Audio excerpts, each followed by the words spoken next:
పింఛం విప్పిన నెమలికి మల్లె తొలకరి జల్లుల మేఘం మల్లె అలజడి హృదయం మాడిన కూచిపోడి రంగుల దిద్దిన బొమ్మకు మల్లె కవితలు వద్దిన పుస్తక మల్లె సంతోషంలో ముద్దుగా ఈ అమ్మాడి ఆరారు ఋతువుల అందం ఒకటిగా కలిపి వింతలు ఏడు పక్కకు జరిపే కొత్తగా పుంతలు తొక్కెను ఈ అరవిందం అమ్మమ్మో తాండవమాడే కృష్ణుడి నుండి వేణువ గానం తీయగ పండి రాధకు ప్రాణం ముప్పొంగే ఆనందం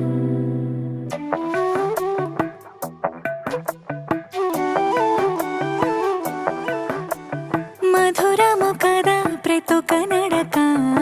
నీతో కలిసేలా